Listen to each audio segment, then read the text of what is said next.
उम्मीद करता हूँ फिट होंगे, बेहतरीन होंगे, अपनी लाइफ अच्छे से एंजॉय कर रहे होंगे हम तीनों की तरह। आज एक और वीडियो और उसका टाइटल है जी India ready to cross line of control, Pakistan criticise India defence minister. और वर्ल्ड फेयर की वीडियो, ये रीजनल वीडियो का लेटेस्ट वीडियो तो लाजमी इनको भी सपोर्ट करें, हमें भी सपोर्ट करें। मेरा नाम है राणा मोहम्मद अली और मेरे साथ है नदीम इकबाल, मलिक शकलारी फॉल। So guys let's start. सिंगल वेरी बोलना है। नमस्कार and I welcome you all to world affairs. मैं हूं प्रशांत धवन। नाउ रिसेंटली भारत के रक्षा मंत्री राजनाथ सिंह जी ने एक बहुत ही बड़ी स्टेटमेंट दी है। इन्होंने ये कहा है कि इंडिया तैयार है लाइन ऑफ कंट्रोल को क्रॉस करने के लिए ताकि हम पीओके वापस ले पाए। नाउ ये स्टेटमेंट रैंडमली नहीं दी गई।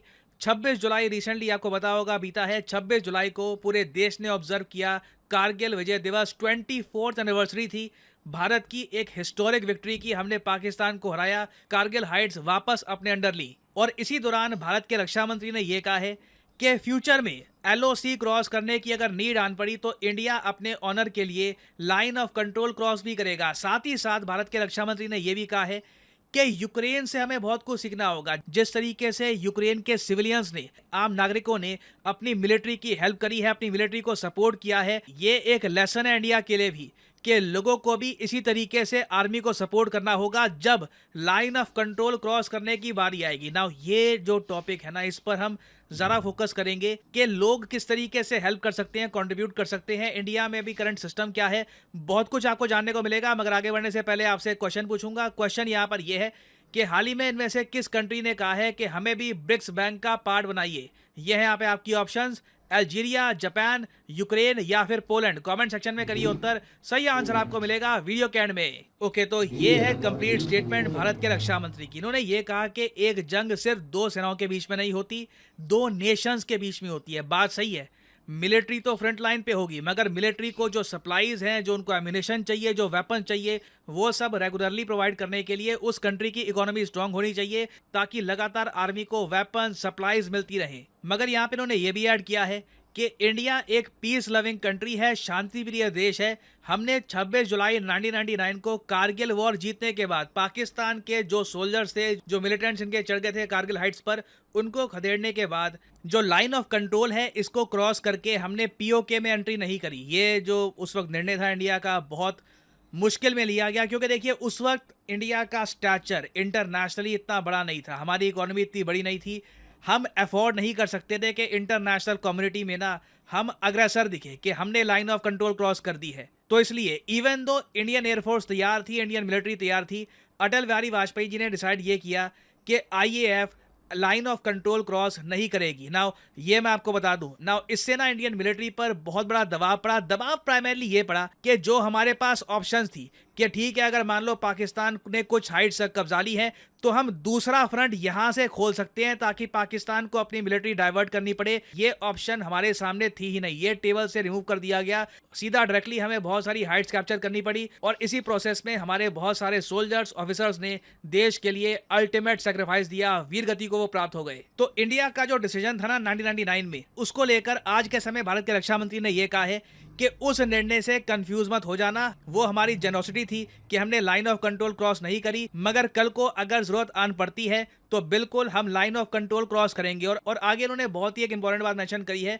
ये बात मैं नोटिस कर रहा हूं कि हमारे रक्षा मंत्री ऑलमोस्ट हर दूसरे तीसरे महीने रिपीट करते हैं, ये बहुत इंपॉर्टेंट है। इन्होंने ये कहा कि जब भी वॉर होती है पब्लिक ज्यादातर इनडायरेक्टली सपोर्ट करती है आर्मी को, कि मोटिवेशन उनके लिए बातें करी, अपने टैक्सेस से उनको सपोर्ट किया, मगर डायरेक्ट सपोर्ट सिविलियंस की मिलती नहीं है मिलिट्री को। तो ये यहाँ पर कह रहे हैं कि जब एलओसी को क्रॉस करने की बारी आएगी, पीओके को वापस कैप्चर करने की बारी आएगी, उस वक्त सिविलियन पार्टिसिपेशन का बहुत ही ज्यादा अहम रोल होगा। इन्होंने स्पेसिफिकली यहाँ पे एग्जाम्पल दिया है यूक्रेन का, कि आप रशिया यूक्रेन वॉर को देखो, अपने आप में मिराकल है। यूक्रेन की आबादी 4 करोड़ 30 लाख के आसपास, रशिया की आबादी 14 करोड़ के आसपास, रशिया का एक प्रॉपर मिलिट्री इंडस्ट्रियल कॉम्प्लेक्स, तब भी रशिया ज्यादा यूक्रेन की धरती नहीं कब्जा पाया। ये जो नक्शा है ना, ये 500 दिन से भी जरा बीत गए इस वॉर को, अभी तक ना ये नक्शा हिलने का नाम नहीं लेता। और अगर यहाँ पे आपका एक लॉजिक ये है कि जी यूक्रेन को तो सपोर्ट है यूएसए का, यूएसए ने वेपन्स दे दिए इनको, देखो यूएसए ने ना वेपन्स अफगानिस्तान की जो आर्मी थी उनको भी दिए थे, मगर क्या वो तालिबान से लड़े? नहीं। जैसे यूएसए ने टेक ऑफ किया, अगले ही दिन हमने देखा कि तालिबान काबुल में पहुंच गया और काबुल बिल्कुल फॉल कर चुका था। बड़ी आराम से यूएस ट्रेन जो मिलिट्री थी अफगानिस्तान की, इन लोगों ने सरेंडर कर दिया। तो इसके कंपैरिजन में सोच कर देखो, यूक्रेन के सामने कई गुना बड़ा देश था, तब भी इन्होंने ना बेसिकली अपने सिविलियंस के दम पर रशिया को रोक के रखा है। ये बात कोई सीक्रेट नहीं है। यूक्रेन की जो मिलिट्री के सोल्जर्स हैं, जो इन्होंने इनिशियली अपनी मिलिट्री बनाई थी, उनमें से कई लोग मर चुके हैं। ज़्यादातर आज के समय जो इनका फ्रंट संभाल के रखा है ना, वो इनके वॉलंटियर्स ने संभाल के रखा है। बाकी कई और कंट्री के भी वॉलंटियर्स हैं, वो भी यहाँ पर आए हैं, मगर प्राइमरली यूक्रेन के जो सिविलियंस हैं, जिन्हें अपने कॉलेज टाइम में, अपने यंग टाइम में यूक्रेन की सरकार द्वारा मिलिट्री ट्रेनिंग दी गई थी, वो लोग आज के समय यूक्रेन की बॉर्डर संभाल रहे हैं। तो यूक्रेन का जो एग्जाम्पल है ना, ये दुनिया भर में आज के समय पॉपुलर हो चुका है। और मेरा मानना यही है, अंत में ना फ्यूचर में आप देखोगे जो वॉर्स होगी, वहां पर देश में कितने देशभक्त लोग हैं, देश प्रेमी लोग हैं, वो खुद जो वॉलंटियर करते हैं, देश के लिए लड़ने आते हैं, वो डिसाइड करेंगे कि देश वॉर जीतेगा या देश वॉर हारेगा। ना इंडिया के केस में ना देखो, राजनाथ सिंह जी ने ये बात कह तो दी, मगर सरकार को भी ना कुछ प्रॉपर मैकेनिज्म बनाना होगा। क्योंकि अभी के लिए अगर हम बात करें, दुनिया में अगर हम देखें कौन कौन से देश हैं जहां पे मैंडेटोरी मिलिट्री ट्रेनिंग होगी ही, मतलब कि कॉलेज में आप गए,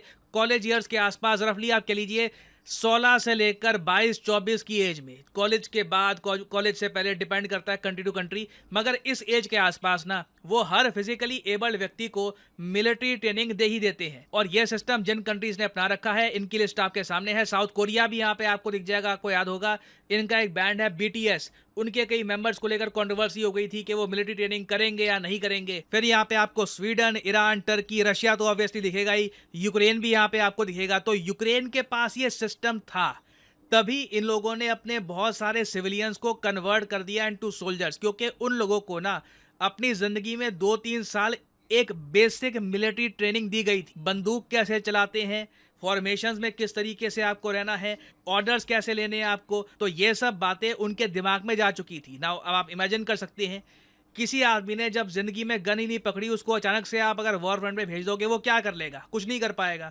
उसके इमोशंस, जज्बात तो बहुत होंगे कि मैं देश की सेवा करूं, मगर उसके पास ट्रेनिंग नहीं होगी। तो अगर हमें भी यूक्रेन से सीखना है ये कि कल को मान लीजिए हाइपोथेटिकली स्पीकिंग, हम POK को कब्जाने की कोशिश करते हैं, उसी टाइम चाइना भी अरुणाचल प्रदेश के पास कुछ करता है, पाकिस्तान भी और फ्रंट ओपन करने की कोशिश करता है, अचानक से हमारी मिलिट्री स्ट्रेच हो जाती है, हमें सिविलियन वॉलंटियर की आवश्यकता पड़ती है, तो ट्रेनिंग उसके लिए बहुत ही इंपॉर्टेंट है। और इंडिया में आप देखोगे ओवर द इयर्स इस पर बहुत आवाजें उठी हैं कि मिलिट्री ट्रेनिंग कंपलसरी करो यूथ के लिए। अब इसको लेकर भी कई आइडियाज हैं। बात देखो घूम फिर के यही आती है, इंडिया में फ्रीडम है, डेमोक्रेसी है, तो लोगों के पास चॉइस होनी चाहिए कि वो मिलिट्री ट्रेनिंग करना चाहते हैं या नहीं करना चाहते हैं। तो इसको लेकर बहुत ज़्यादा डिबेट है। कुछ लोग ये भी कहते हैं कि एटलीस्ट जो गवर्नमेंट जॉब्स में लोग लग चुके हैं, चाहे स्टेट में, सेंटर में, जो सरकारी नौकरियों पे लोग लग चुके हैं, उनकी तो मिलिट्री सर्विस आप कराओ ही। तो इसको लेकर देखिए बहुत सारे ओपिनियन है, बट इन दी एंड मैं आपको ये बता दूं कि अगर POK कब्जाना है तो डेफिनेटली कहीं ना कहीं सिविलियंस का उसमें क्रिटिकल रोल होने वाला है। एक बार को आप ये भी कह दो कि हम ये क्यों नहीं कर सकते कि झटके से POK कैप्चर कर ले, अचानक से ना हमारी आर्मी एक मतलब कुछ ही दिनों का फास्ट ऑपरेशन करे, पाकिस्तान को पुल बैक कर ले, कब्जा ले POK को, मान लो एक बार को वो भी हो गया ना, उसके बाद भी इनिशियल कुछ दिनों तक, तो मैं कहूँगा कुछ हफ्तों तक, POK को कंट्रोल में रखने के लिए, क्योंकि वहाँ पर ऑफ कोर्स कई जो उनके मिलिटेंट्स हैं वो बहुत सारी प्रॉब्लम्स करेंगे, गुरिल्ला वॉरफेयर करेंगे, फिर चाइना का भी इशू है, ये सारी सिचुएशन को हैंडल करने के लिए एटलीस्ट मैं कहूँगा 3-4 महीने तक तो ना देश के नागरिकों को भी अपनी मिलिट्री को सपोर्ट करना होगा, तभी POK वापस कैप्चर हो पाएगा। ये एक आसान काम नहीं होने वाला। तो यहाँ पे मैं आपसे जानना चाहूँगा आपका ओपिनियन कि पहली बात तो क्या इंडिया में कंपलसरी मिलिट्री ट्रेनिंग होनी चाहिए? अगर होनी चाहिए तो किस क्राइटेरिया के हिसाब से चाहोगे कि ये ट्रेनिंग दी जाए, मतलब कि किन को ये ट्रेनिंग मिलनी चाहिए, किन को नहीं मिलनी चाहिए? लिखेगा इसके बारे में कमेंट सेक्शन में, मैं जानना चाहूँगा आपका ओपिनियन। नाउ फाइनली वापस आते हैं अपने क्वेश्चन की तरफ कि किस कंट्री ने अप्लाई किया है ब्रिक्स बैंक को ज्वाइन करने के लिए। तो सही उत्तर यहाँ पे है ऑप्शन ए, अल्जीरिया। यहाँ पे आप देख पाओगे हाल ही में अल्जीरिया ने अप्लाई किया है to join the BRICS bank. और फाइनली यहाँ पर मैं ये भी ऐड कर दूं कि अनअकैडमी का एक मैसिव डिस्काउंट स्टार्ट हो चुका है। 50% डिस्काउंट आपको मिलेगा ऑन अनअकैडमीज कोर्सेज। तो फॉर एग्जांपल लेट्स से आप लाइफ में एक बार चाहते हैं कि प्रॉपरली UPSC एग्जाम की प्रिपरेशन करनी है, तो कमेंट सेक्शन में जाइए, यहाँ पे आपको ये लिंक मिलेगा, इस लिंक पर करिए क्लिक और यहाँ पे आप परचेज कर पाएंगे अनअकैडमी का UPSC course eight 50% discount. Usually ये डिस्काउंट होता है 10% का, कुछ दिनों के लिए ये डिस्काउंट 50% का आपको मिलेगा। बट इस डिस्काउंट को अवेल करने के लिए सिंपली यहाँ पर कोड डालिए PD10 और प्राइसेस अपने आप गिरना स्टार्ट हो जाएंगे। You will be able to save a lot of money, so use the code PD10 and save money. इसी नोट के साथ ये है वीडियो का अंत। Thank you for listening and as I always say, may the gods watch over you.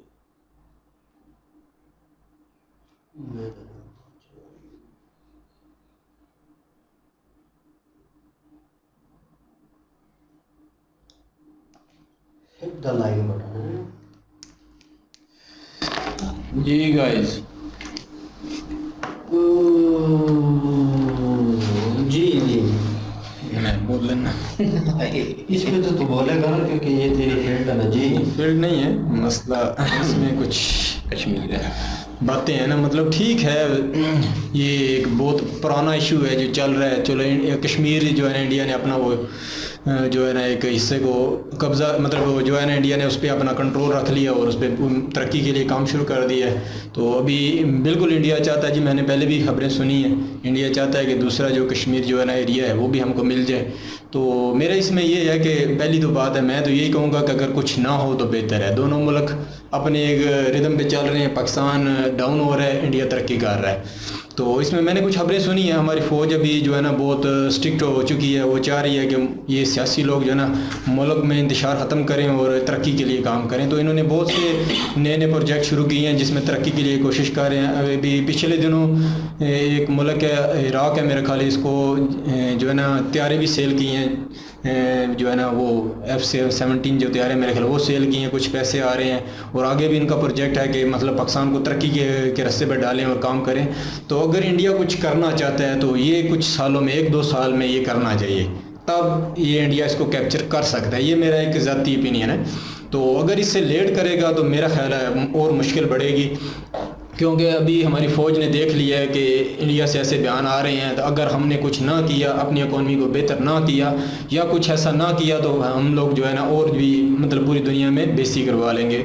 एक तो बात ये, दूसरी बात ये है कि अगर इंडिया ये जंग छेड़ता है तो ये तो कह रहे हैं कि कुछ महीनों में ये काम हो जाएगा, पर यकीन करो इंडियन लोग देख रहे हैं। तो मेरे को इधर चाहिए कि न्यूट्रल रह के बात करनी चाहिए, कि मैं सिर्फ पाकिस्तानी बन के ये बात नहीं करूँगा, इसलिए कि ये जंग छोटी सी जंग नहीं होगी। आप बिल्कुल ये आसानी से ना लेके आएँ। अगर पाकिस्तान का जो है ना साथ पूरे दुनिया में जितने भी मुल्क है ना अगर नहीं देते तो फिर हाँ हो सकता है ये कुछ 1 साल में ये जंग ख़त्म हो जाए और इंडिया वो जो हासिल करना चाहता है कर ले। पर अगर पूरी दुनिया में जैसे अमेरिका पाकिस्तान के साथ भी दोस्ती का इजहार करता है और इंडिया के साथ भी दोस्ती का इजहार करता है कि वो हमारा दोस्त है, तो अगर अमेरिका इंडिया का साथ देता है, पाकिस्तान का साथ नहीं देता, फिर भी आसानी है। अगर पाकिस्तान का जितने भी सऊदी अरब हो गया जी, ये और भी कितने मुल्क हैं, अगर वो पाकिस्तान को, तुर्की हो गया, ये सपोर्ट नहीं करेंगे तो वाकई ये काम एक आसान है। पर अगर कुछ, मैं क्योंकि जानता हूँ, कुछ मैंने तारीख को पढ़ा हुआ है, कुछ मुल्क होते हैं जो खुफिया तौर पर ना काम करते हैं और ऐसे काम करते हैं जैसे अभी जो अमेरिका के जितने भी मुल्क हैं, अभी वाज़िया तो बहुत कम जो है ना सपोर्ट नज़र आ रही है, यूक्रेन को सपोर्ट हो रही है। यकीन करो अंडरग्राउंड बहुत कुछ हो रहा है, इसीलिए इतना बड़ा रूस जो है ना कुछ भी नहीं कर पा रहा।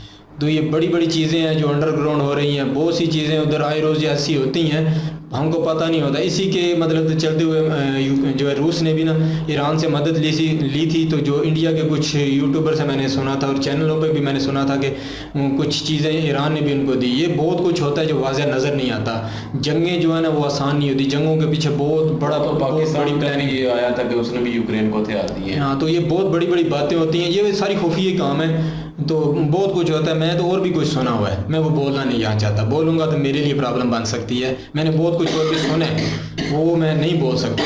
तो बहुत से मुल्क अपनी जो है ना मदद देते हैं, यकीन करो बहुत से मुल्क मदद देते हैं, उसमें अभी मैं कुछ आगे नहीं बोल सकता हूँ। ये आप अगर समझेंगे, आप अगर आपकी ग्रिप है जो है ना चैनल पे जो यूट्यूबर होते हैं, इनमें से बहुत से ऐसे चैनल होते हैं जिनके फॉलोअर बहुत होते हैं, वो सच्ची बातें जो है ना लेके आते हैं। मैं इंडिया के बहुत से यूट्यूबर को सुनता हूँ तो उनकी बातें बहुत ज़्यादा ऐसी होती हैं जो हकीकत पे होती हैं, पर उनको जो है ना मतलब उनको इजाज़त जो होता है ना, दूसरा मीडिया होता है इलेक्ट्रॉनिक्स मीडिया वो उसको इजाज़त नहीं होती ऐसी खबरें देने की। तो यकीन करो बहुत सी बातें हैं। बाकी ये है कि जंग अगर अभी हो जाती है तो चांस है इंडिया कैप्चर कर ले, पर अगर कुछ सालों बाद होती है, क्योंकि मैं कुछ देख रहा हूँ कि फिर इंडिया के लिए मसला बनेगा ज़रूर। और अगर अभी भी होती है तो इतना आसान नहीं होगा, क्योंकि चीन भी आखिरी हद तक कोशिश करेगा कि ये काम ना हो, और पाकिस्तान ने तो फुल कोशिश करनी है। और इसके बाद बात रही इंडिया अपने लोगों से, मतलब वो कर रहा है कि अपने लोगों को ट्रेनिंग देनी चाहिए, या क्या इंडिया के लोग इसमें हेल्प करेंगे तो क्या हो सकता है। तो बिल्कुल ये अवाम जो है ना वो बहुत ज़रूरी होती है। पाकिस्तान के साथ आगे भी जो जंग इंडिया की हुई थी तो पाकिस्तानी अवाम ने जो है ना बहुत ज़्यादा सपोर्ट की थी हमारे इधर सियालकोट में, तो और वो जंग इंडिया के साथ थोड़ी आसान हो गई थी। अवाम की बहुत ज़रूरत होती है। फ़ौज किधर किधर लड़ेगी, क्योंकि ये बहुत बड़ी प्लानिंग के साथ ये जंगें होती हैं। अगर ये पाकिस्तान इंडिया की जंग चलती है तो ये बहुत सारे और भी जो है ना जगह से जंग शुरू हो जाएगी, क्योंकि पाकिस्तान आखिरी हद तक कोशिश करेगा कि मैं इंडिया को जो है ना ये कोई भी आगे टारगेट या एक कदम भी आगे ना बढ़ने दिया जाए। तो मेरा तो राय यही है कि इंडिया कुछ ऐसा ना करे, तरक्की के रास्ते पे चल रहा है। तो मैंने आगे भी एक बार कहा था कि वो इंडिया जो कश्मीर मिल गया उस पर भी अगर आगे बढ़ के कुछ करेगा तो यकीन करो ये हित्ते के लिए, ये इन्वायरमेंट होती है उसके लिए, बहुत से मामलात के लिए दुनिया जो है ना फिर एक नए दौर में शामिल होगी। तो बहुत कुछ होगा, आसान कोई भी ना। मैं ये बात करता हूँ, मैं सुना है अपने बड़ों से कि कभी भी दुश्मन को जो है ना आसान नहीं लेना चाहिए। इंडिया को मैं यही कहूँगा, इंडिया के लोगों को यही कहूँगा कि आप सोचो, ज़रूर सोचो इस पे कि पाकिस्तान को इतना आसानी में लेके ना आना, क्योंकि यहाँ बड़ी बड़ी प्लानिंग अंडरग्राउंड होती है। तो पाकिस्तान ने और चीन ने ऐसे बहुत से हथियार बनाए हुए हैं, ये मुझे नहीं बोलना चाहिए फिर भी मैं बोल रहा हूँ। तो ऐसे हथियार बनाए हुए हैं जो है ना बहुत मसले पैदा करते हैं। तो पाकिस्तान ने भी ऐसी बहुत सी टेक्नोलॉजी बनाई हुई है जिसको खुफिया में रखा हुआ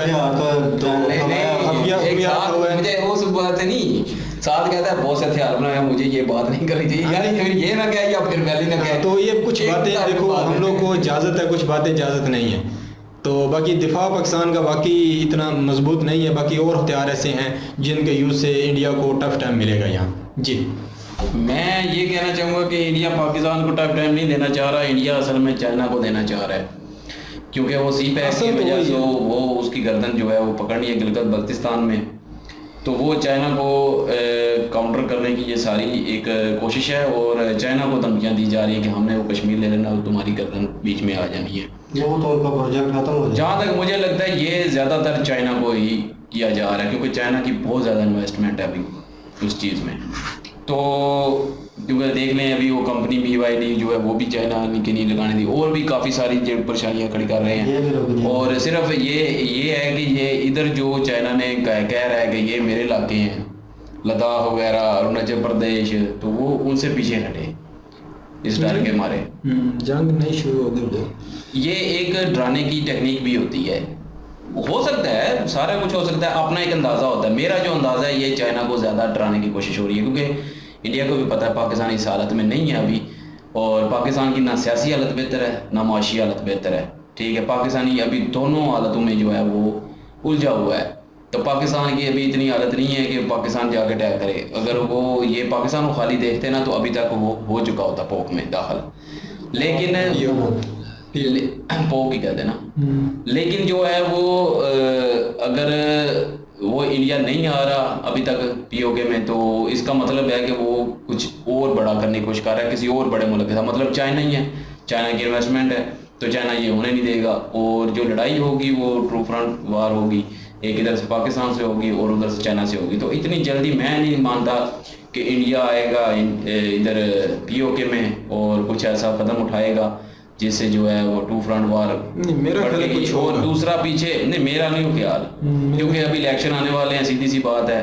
काफ़ी लोग मेरे से इत्तेफाक भी करेंगे बात पे, और काफ़ी लोग जो है वो नहीं भी करेंगे, क्योंकि काफ़ी लोग जो होते हैं अपने वतन के साथ ना इतनी की जज्बाती हो चुके होते हैं कि अगर ऐसी बात करेंगे कि ये सिर्फ इलेक्शन की वजह से है, तो वो फिर आप कहेंगे नहीं पोक हमारा है, POK हमारा है, हम लेके रहेंगे।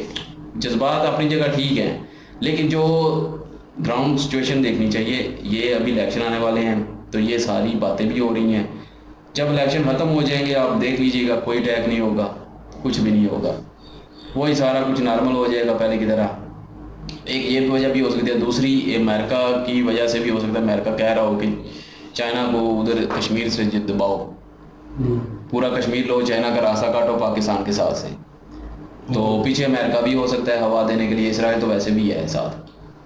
तो ये वो मुल्क भी हो सकते हैं, मतलब काफ़ी सारा कुछ हो सकता है। लेकिन इसका हरगिज़ मतलब ये नहीं है कि अगर इंडिया आता है तो पाकिस्तानी आवाज़ नहीं उठाएंगे, क्योंकि कश्मीर में ठीक है कुछ परसेंट या कुछ काफ़ी सारे जो लोग हैं वो चाहते हैं कि हम इंडिया के साथ मिल जाएं, लेकिन जब उनके पे हमला होगा ना तो वो फिर पाकिस्तान का ही साथ देंगे। ये सीधी सी बात है, आप लोगों को पता ही है, पाकिस्तानी लोगों को आप जानते ही हैं, चाहे जितना भी रोना रो लें आज आके जो है वो फिर भी वो अपने ही का साथ देंगे। और उन कश्मीरियों ने भी फिर हथियार उठाना है तो फिर इतनी आसानी से नहीं होता। हाँ, वहाँ जहाँ के लोग आपके साथ हो ना तो वहाँ पे अगर आप जाके कब्ज़ा करते तो वो आपके लिए आसानी हो जाती है, लेकिन जहाँ के लोग आपके साथ ना हो ना तो उस जगह पे कब्ज़ा करना इतना आसान नहीं होता। तो ज़रूरी नहीं है कि पूरे कश्मीर का जो है वो सारे लोग ही उनके साथ है, नहीं है। वो कुछ हैं जो कि आवाज़ भी उठाते हैं, अभी ज़्यादा हो रहे हैं, ऐसी बात नहीं है कि नहीं हैं लोग ऐसे जो कहते हैं कि हम इंडिया में जाना चाहते हैं, लेकिन फिर भी वो देख लेना आप लोग भी, वो पाकिस्तान का साथ देंगे और पाकिस्तानी फ़ौज का साथ देंगे और पाकिस्तानी भी फ़ौज का साथ देंगे, चाहे जितना भी फ़ौज के साथ हमारा जो भी हो। जब वतन पे बात आती है ना तो हर जो होता है ना उसका एक अलग से जज्बा जाग जाता है कि मैं अपने वतन के लिए कुछ करूँ। अब सिविलियन भी हूँ या फ़ौजी भी हूँ तो वो ज़ाहिर है सारे इकट्ठे हो जाएंगे। बेशक वो अभी सिविलियन और फ़ौज की जो आपस में जो भी ये चल रही है पिछले कुछ महीनों से, तो वो बीच में नहीं आएगी फिर, तो वो सारे इकट्ठे हो जाएंगे। तो ये सारा कुछ इंडिया देख रहा है, इसलिए इंडिया अभी तक आ नहीं रहा।